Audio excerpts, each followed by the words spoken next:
Hi, I'm Lisa Andria, Transformation Life Coach. Welcome to the Ladies Who Leap podcast, where guests share their inspiring stories of leaping out of their comfort zone with confidence and power and into a life of purpose and fulfillment. Let's listen to their life-changing stories so that we can all learn how to gain the courage to take a leap of faith into a life that we love so that we can all be Ladies Who Leap. Let's get started.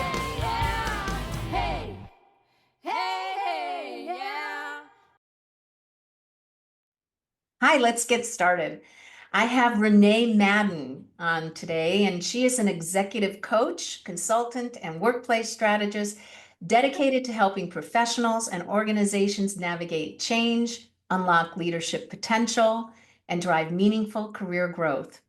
With a background in coaching and consulting, Renee specializes in empowering mid to senior level executives to level their strengths, embrace strategic change, and cultivate high-performing teams. As the author of Crush It, Conquer Workplace Challenges, Renee provides practical insights on leadership, career development, and workplace dynamics. She's passionate about fostering cultures of continuous learning, innovation, and collaboration. Through her coaching, she helps professionals gain clarity on their career goals, develop action plans, and build the confidence to step into leadership roles. Whether working with individuals or organizations, Renee's approach blends proven methodologies like StrengthsFinder, DISC or DISC, and the Tiny Habits framework to create lasting professional transformation. When she's not coaching or consulting, she's exploring new ways to help leaders thrive. Welcome, Renee. And I will let our listeners know we just had a wonderful conversation and I wasn't recording, so we're doing it again. And things happen. So Yeah, just so you know, not everything is perfect. And so we're starting over again. So last time too, a lot of what you talk about and what you're doing as far as building confidence with people, it really resonates with me. And I understand that. And I'd love to know from your childhood, if you can give us some ideas in your childhood, what experiences contribute to what you do or what you did as an adult. sure. Thank you, Lisa. And it's great to be here, I want to say. Yeah, I grew up in Pennsylvania, a small town outside of Philadelphia. Both parents were Italian and they grew up in families, Italian immigrant families. And so I feel like, I was the only girl. And my parents basically thought, you don't have to go to college. You're going to get married and you're going to be a mom. And so they never really instilled in me the importance of education. And I was a bit of a rebel. I tried to change. My dad, he wouldn't let me play sports or shovel snow. And I was like, I want to shovel, which now I'm like, please, I don't need to do that. But so I was a bit of a rebel. I didn't really know it at the time, but when I look back, I really thought every time my mom said, well, you're going to be a homemaker. And I was like, no, mom, I don't want to do that. I want to work. I want to have a career. I did not go to college right out of high school. I ended up working. I was a secretary for a few years, and I was basically the social butterfly of the office. I would float around and talk, and I had a great time, but I realized that this wasn't what I wanted to do with myself and my career. And I did end up applying to college. I went to St. Joseph's University in Pennsylvania, and it was a good experience. It was at night, it was 8 years, a little longer than, I would have liked, but I did it. And I did end up moving to New York after I got married. But I had started in asset management at a small company in Pennsylvania. There was maybe 20 to 30 people. And so I learned so much in that small company. I mean, I was able to talk to the president and I knew everyone in the company. And it was such a great experience for me. And then when I moved to New York, I ended up working at Morgan Stanley, which is a more conservative company, probably at the time, 20,000 employees globally. And it was very hard to make a name for myself there. I was hired at the time as like a systems liaison to the fixed income team. And there was this one woman who I was supposed to meet with to really partner with her. And she really didn't want to be my partner. She said, Renee, look, you have to find your own way here. And, so it was a struggle for me to really get used to that. But ultimately I did, and I did spend 19 years at Morgan Stanley. So that was probably more of a male dominated culture, Yes. different. And it was back in, was it the 90s, the early 90s? Yeah, early 90s, 1993, I started at Morgan Stanley, and yeah, it was very different culture at the time. I mean, it's funny because although it was big, I mean, I did feel like it was a family within the group that I worked with. So in that sense, I feel like the culture was good. But in 1995, after I had my first child, I was moved out of my position and a man was put in. It was a manager position. And so that was kind of my first real challenge that I dealt with in the industry. And it was tough. But I will say the leadership, the women leaders at the time supported me. And they were all up in arms about what happened. They couldn't believe it. And I eventually did get another role in client service, and I ended up becoming a manager in that group. And, it was, I ended up having a successful time for many years in that role. So it ended up well, but there were challenges throughout my time there. Yeah, and so it goes to show, and we talked about that in our first conversation, that sometimes when bad things happen or something doesn't go the way that you thought it was supposed to go, it actually opens up doors for more learning, more opportunities. Sounds like that's what Right. happened Yeah. there. If I hadn't, I probably would not have gone into client service. And I ended up spending the rest of my career managing client service teams. So, it did take me into a new direction and I learned a lot from it. Um, but at the time, I was young and it was hurtful and you're kind of like, how could that happen? But there's always politics, unfortunately, involved in the background. And, that's what I had to learn during my many years in corporate. And to understand that things happen for a reason.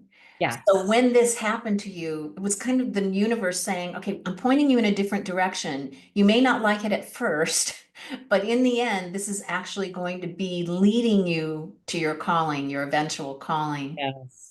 So at this point now, you were there 19 years, and then you moved into working for another company. And at this level, though, you kind of bumped yourself up. So what was the next step for you professionally? Yeah, so I did go to JP Morgan Asset Management. They're two different companies. And I went in as an executive director managing a client service team. That was a bigger team. It was for North America, so it was a very big team. And I took it because I liked the challenge. I was told, Renee, this team, they're in the back office. We need to build the relationship with the front office. And so there was a lot of meat there that I felt like I could get in and really help turn it around. And that's what I like to do, right? So it was great. It was great, and there were a lot of challenges. After 2 years, I did deal with a boss who was a bit of a bully, and I was looking to leave the firm. And I did. I even gave my resignation. And at the time, the head boss of global client service came to me and he said, "Look, Renee, we want you to stay. You've done a great job turning around the team in 2 years." And this other person was leaving the firm. And so it was a good time for me to say, okay, great, I'll stay. And I ended up staying and I learned so much there. I really did. I did go through a lot of change. And that was one thing I always heard at JP Morgan is change is constant. And it was because 2 years later, I was moved out of my manager role into another role in transformation. And I didn't handle it well. I didn't handle change well at the time.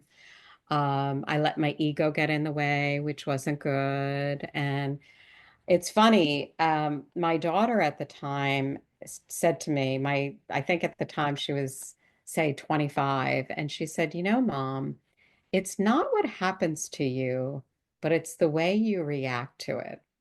I should have listened to her, and I didn't. She at the time? She was about 25 at the time. Wow, very wise. Very Yeah. wise statement. Yeah. And so, but, I went into the new role.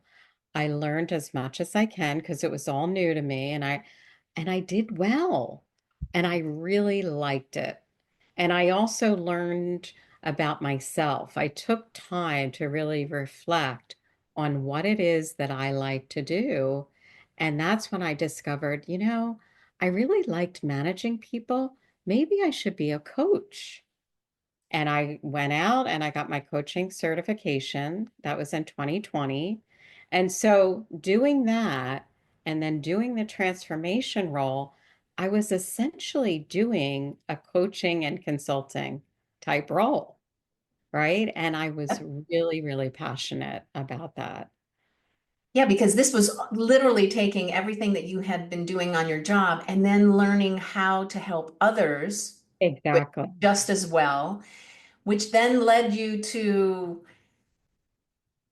I'm not going to say, yeah, I know I said the word retirement. I know it's not necessarily because you didn't necessarily retire like myself, just transition to a different act in life. But you're going Exactly. through that. And before we talk about your book and some specific things, you're going through that transition right now. Yes, I am. Yeah. So last fall, I actually was in another program called the Fast Forward program. And what they asked us to do is create a bold vision. We had to talk with, our group. We had like a mini working group. And so I put down my vision was to create my own coaching and consulting business and do it full time.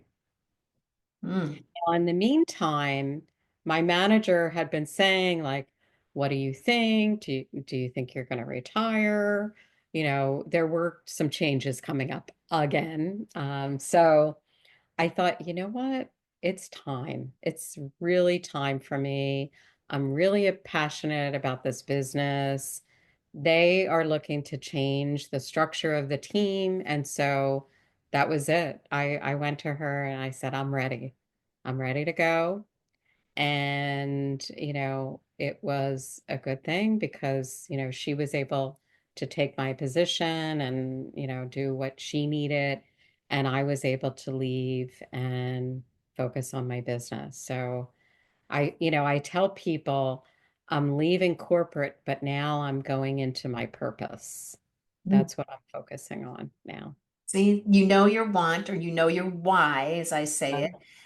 And so the universe is going to bring you the opportunities on the how this is all going to happen. However, being an entrepreneur is a rough road. I can Yes. say that from experience. So, how are you preparing yourself for this new act in life? And do you have somebody that's supportive, or how are you doing this? Well, I do have a very supportive family. I have two daughters and a son. They're in their 20s. They're very supportive. My husband, at first when I told him I'm going to leave my job, and he said, "Well, are you going to get another job? And at first, I didn't want to scare him too quickly. So I said, oh, yeah, I'll get another job. And then I finally came out and said, no, I want to focus on my business. I've been wanting to do this for a very long time. And he has been very supportive. I'm going to school. I'm in my master's program at NYU for executive coaching and consulting. They are very supportive. I have a whole cohort. We're cohort 5. I do peer coaching. I've made a lot of friends. And then people like you, Lisa, like sharing what you do. I've been meeting people at mastermind groups and networking, and everyone has been great. Everybody wants to help, and I want to help too. Like, I feel like if we can partner on certain things or share experiences, that's the best support for me right now. Yeah, and I had said that I always say rising tide floats all boats. So even though, we're all coaches, it's such a great community because we really do want to help each other. We Okay. know that we found this calling. This is our passion. This is our purpose to help others. And I think you said earlier, we want to help women get to this point of doing what they want and focusing on themselves well before they're in their 60s. Exactly. Yes. Don't wait until you're my age to do that. So you're the author of Crush It, Conquer Workplace Challenges. Yeah. So I'm going to ask, what are the top 3 things that people could do or remember when you're either coaching a team or part of a team in a small to mid-sized business? How can you help them be more successful? So the things that I think make a team successful is really learning how to embrace change. That is so big because, as I mentioned, change is constant. And if you can really learn how to embrace it and be resilient, that's going to help you really go far. Because if you think about, I told you about 3 different instances where I faced change and challenges. I didn't always handle it the right way. If I were a little more resilient and embraced it, I could have had maybe some different things happening in my career at JP Morgan. So I think that's really one of the most important things. The next thing is I tell teams all the time, we are not competitors. We are colleagues. Do not throw each other under the bus. If you can work with each other, collaborate, partnering, that is just going to make people much more successful. The team will be a high performing team.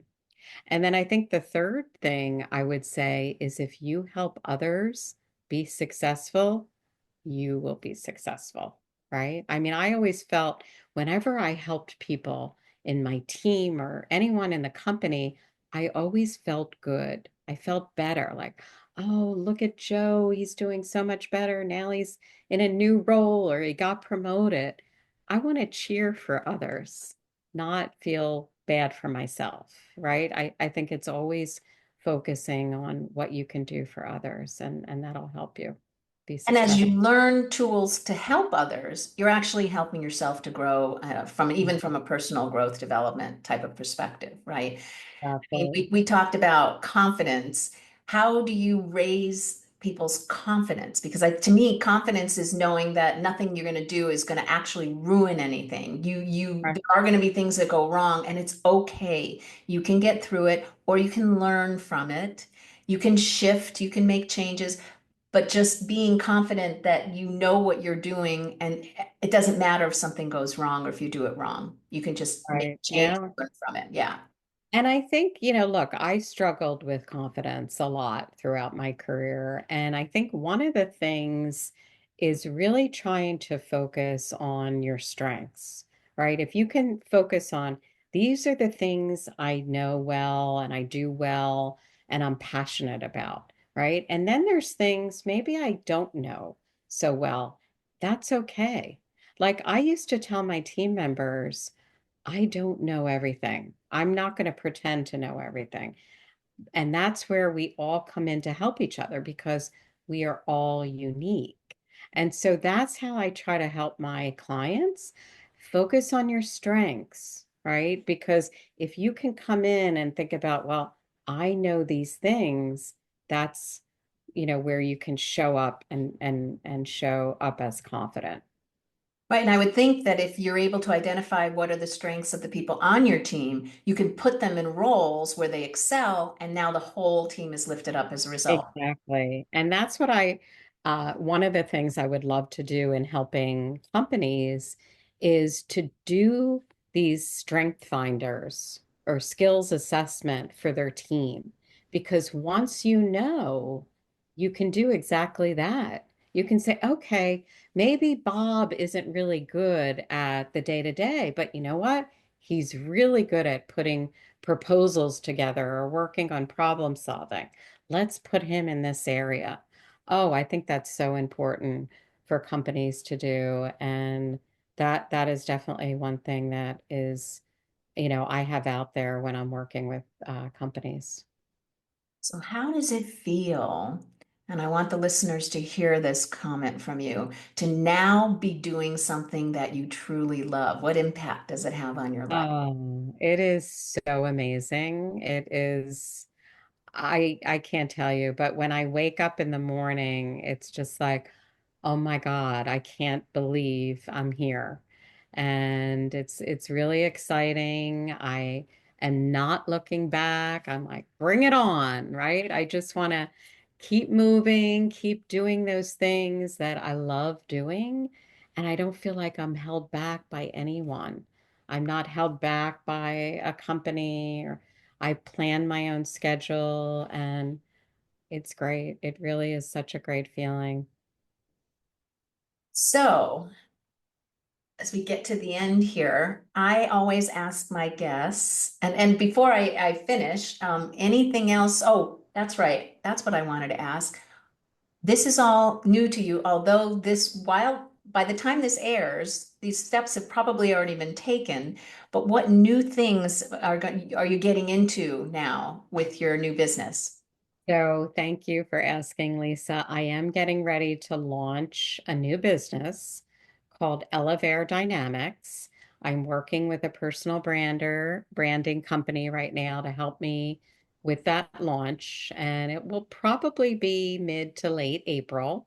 And that's going to be coaching and consulting for small to mid-size financial services company. That's my niche right now and it's really exciting. I'm also focusing on creating a podcast on workplace challenges because, again, that's what I'm passionate about, right? I wrote the book. I want to do the podcast and really roll out my business. So I'm very excited for those things to happen. By the time this airs, you will have had your branding done and you will be well on your way. So anyone that's interested, I will definitely be having all the links and everything in the description. And how do you spell Elevare? How does that spelled? Elevare. It's Latin for elevate.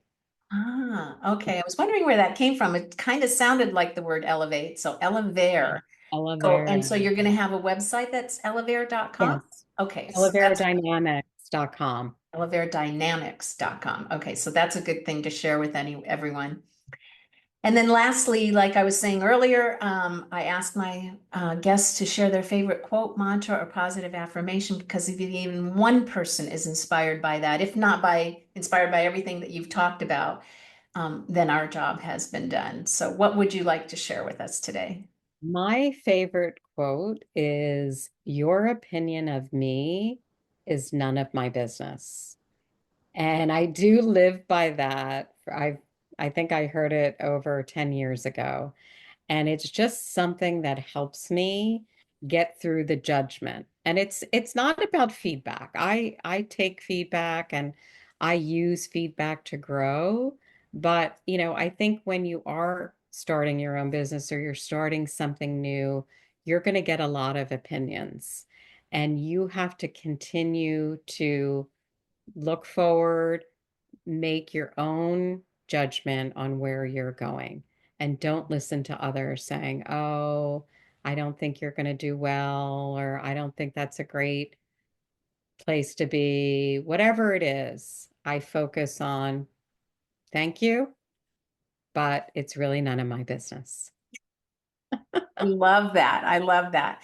And all this other information about, listeners understanding that it can be very difficult. Like I say, ladies who leap, it's leaping out of your comfort zone is where the growth happens. It can be very uncomfortable. But as Renee explained, taking that first step and trusting this leap of faith that you have in yourself is exactly what you need to be able to get to a life that's fulfilling and makes you happy and feel your purpose is being fulfilled. Your purpose, what you were meant to do, is being fulfilled. And I'm just very happy for you. I know that your business is going to be successful. So I will have all the information here. We've already spoken about how people can reach you.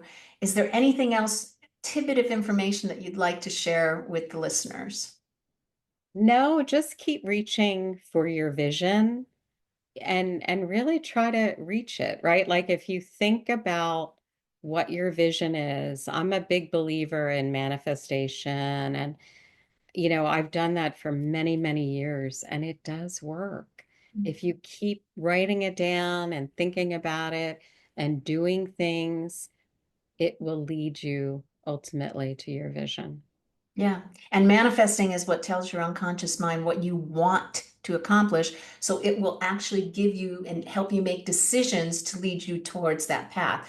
So it's not really, in a sense, magic, but it's actually has scientific evidence that goes along with it. So Yeah. believing is a good part of it too. So believe that what you're envisioning, you are already there. It's already happening. And then just taking the steps to make sure that it manifests itself. Yeah. Yeah. Oh, Renee, I thank you so much for being on. No one knows this, but like I said earlier, we did this twice. And so it was a little different information, a little different way of doing it, but we got to share and I've understand more about Renee and what she does. So I'm really excited to be able to have the fact that everybody's listening to you now and learning from what you've experienced in life. Thank you so much for having me, Lisa. It was a Everybody good have time. a fantastic day. Thank you for listening. Please subscribe. Thanks so much for listening or watching. Please subscribe to the Ladies Who Leap podcast to be notified of new episodes. And I would love to hear from you. Let me know what works, what doesn't, and if you have a story to tell, please reach out. Come join the Leap community at the Ladies Who Leap Club Facebook group. Remember, leaping out of your comfort zone is where the growth happens.